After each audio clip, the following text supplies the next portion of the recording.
हाँ, तो जैसे कि हमने कल तक पढ़े थे मैकेनिकल प्रॉपर्टीज ऑफ सॉलिड में, क्या पढ़े थे पिछले लेक्चर में? यंग्स मॉडुलस क्या होता है, इलॉन्गेशन क्या होता है, स्ट्रेस क्या होती है, स्ट्रेस के टाइप क्या होते हैं, स्ट्रेन के टाइप क्या होते हैं, ये सारी चीज़ें हमने पढ़ लिए। जैसे कि मैंने पिछले लेक्चर में कहा था कि नेक्स्ट लेक्चर में अपन इसके ऊपर प्रॉब्लम करेंगे। तो जैसे कि हमारा पहला प्रॉब्लम देखते, a structure steel rod has a radius of 10 mm and length of, उस रॉड की लेंथ कितनी है? 1 मीटर। मतलब कोई एक स्टील की रॉड है, उसकी रेडियस कितनी है? सबसे पहले हम गिवन डाटा भी साथ में नोट कर ले।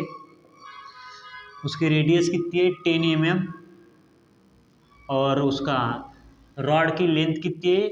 Original 1 metre. ओके। उसके बाद 100 kilo newton force stretch its along its length. मतलब हम क्या करते हैं कि 100 किलो न्यूटन के फोर्स से उसको स्ट्रेच करते हैं। स्ट्रेस मतलब उस रॉड में क्या होगा? टेंशन। मैंने जैसे बोला था लॉन्जिट्यूडनल स्ट्रेस को डिवाइड किया जाता है टेंसाइल स्ट्रेस और कॉम्प्रेशन स्ट्रेस। उस तरह से इसमें क्या कर रहे हैं? स्ट्रेच कर रहे हैं, मतलब टेंशन होगा। तो कितना फोर्स लग रहा है उसके लिए? 100 kilo Newton. Okay. Calculate the stress. अब पहले पहले क्या पूछ रहा है? स्ट्रेस कैलकुलेट करो। सबसे पहले स्ट्रेस का फॉर्मूला क्या होता है? स्ट्रेस इज इक्वल टू होता है force per unit area. Force per unit area. Okay. अब बात करें एरिया के लिए। अब क्या बोल रहा है? स्ट्रक्चर स्टील रॉड और रेडियस कितनी है? मतलब इसमें कौन सा एरिया लेते हैं? जो क्रॉस सेक्शनल रॉड का जो क्रॉस सेक्शनल एरिया, मतलब रॉड का क्रॉस शेप क्या होगा? Circular shape. मतलब क्या होगा? और फोर्स को सबसे पहले एसआई यूनिट में अगर कन्वर्ट करते तो 100 और किलो का 10⁻³ न्यूटन। मतलब फोर्स कितना होता है? 10⁻⁵ अपॉन। अब सबसे पहले बात करती है एरिया। एरिया क्या होगा? पाई आर स्क्वायर। आर स्क्वायर क्या होगा? 10 mm को मीटर में ले तो क्या होगा? 10 × 10⁻³ ओके मीटर। मतलब -2 का होल स्क्वायर। ओके, इतना हुआ। तो जैसे इसका क्या स्ट्रेस का वैल्यू क्या है कि सब लोग ट्राई करो, 1.4 × 10⁻⁻⁴। चलो सब लोग ट्राई करो, कितना आएगा स्ट्रेस की वैल्यू? इसके सॉल्व करने के बाद क्या आएगा? 3.18 × 10⁻, कितना आएगा? जल्दी बोलो। 3.18 × 10⁸ 8। ओके।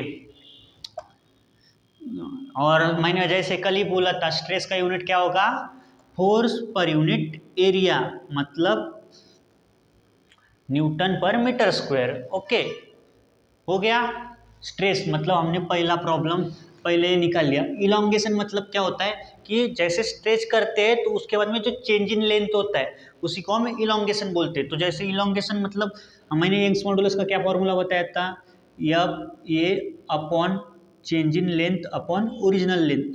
तो इलोंगेशन मतलब चेंज इन लेंथ होता है। ओके, तो चेंज इन लेंथ का क्या फॉर्मूला होगा? हाँ, और यहाँ पे हमको यंग्स मॉडुलस भी गिवन दिया है।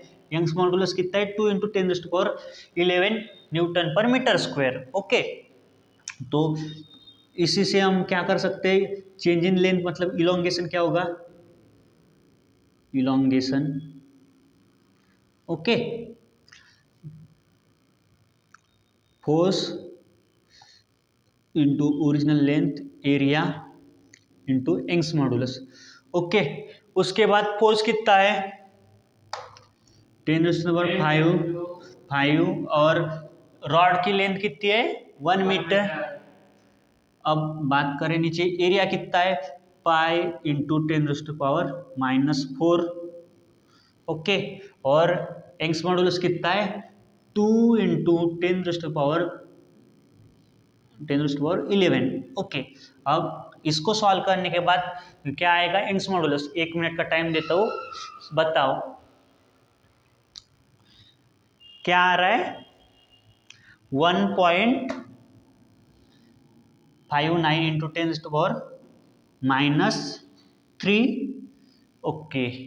तो जैसे इससे क्या आ रहा है? ये क्या काय में? मीटर में। चेंज इन लेंथ हमने ये क्या निकाला? चेंज इन लेंथ इलॉन्गेशन निकाला मीटर में। अगर इसको mm में करें तो क्या होगा 1 पॉइंट या इतना भी लिखे तो भी चल जाता है। ओके 1 पॉइंट क्या आया, ओके ओके चलेगा। ये हो गया मीटर में। अगर इसको mm में लिखना चाहोगे तो ऐसे लिख सकते हो 1.59 mm। mm मतलब -3 को खा गया mm, जैसे मीटर से मिलीमीटर में कर लिए तो -3 रिड्यूस हो गया। ओके अब तीसरा क्या पूछा है, स्ट्रेन ऑन अ रॉड। और स्ट्रेन का क्या होता है, लीनियर स्ट्रेन का फॉर्मूला क्या होता है, change in length upon original length. Strain का फॉर्मूला क्या है, strain equal to change in length upon original length. तो चेंज इन लेंथ कितनी है,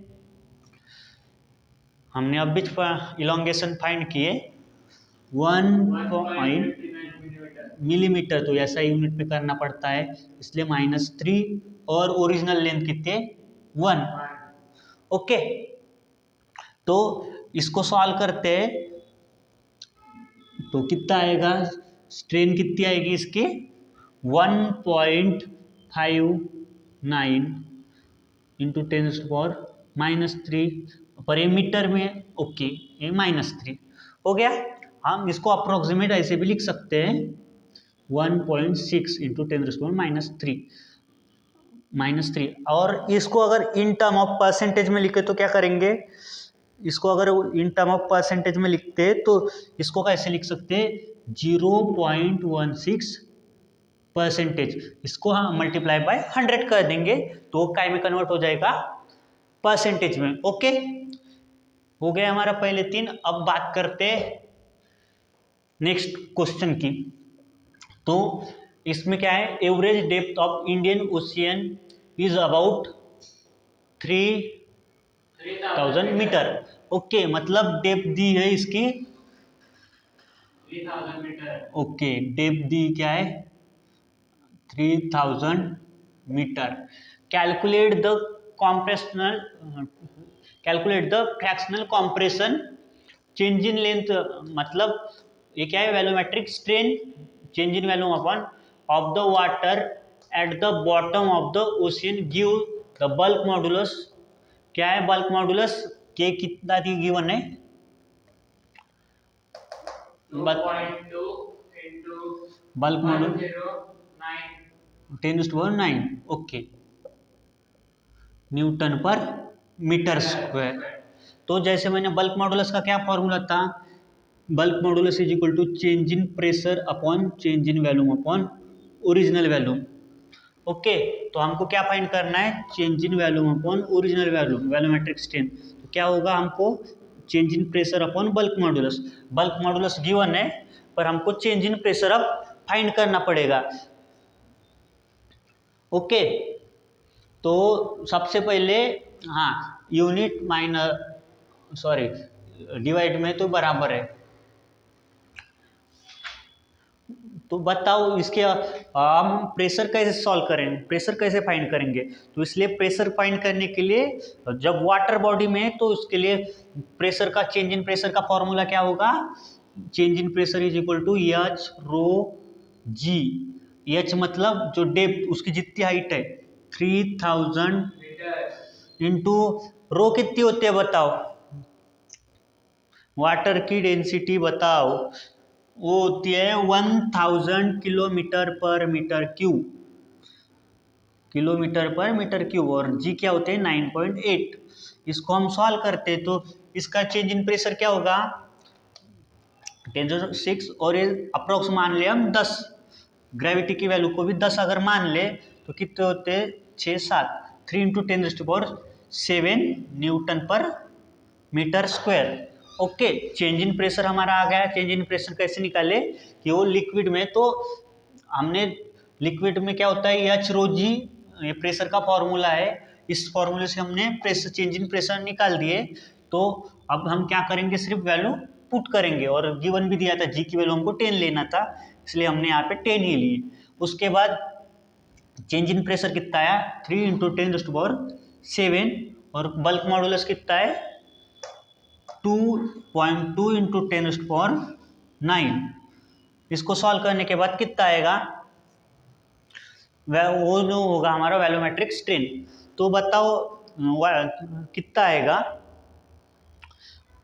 उसको सॉल्व करेंगे तो सबसे आएगा 1.36 इंटू 10⁻⁻²। ओके, ये क्या हो गया। और बाय द वे इसका कोई यूनिट होगा क्या, नहीं, क्योंकि ये वैल्यूमेट्रिक स्ट्रेन है। समझा? ओके। Yes. फिर उसके बाद कल हम पढ़ेंगे पॉइजन रेशो।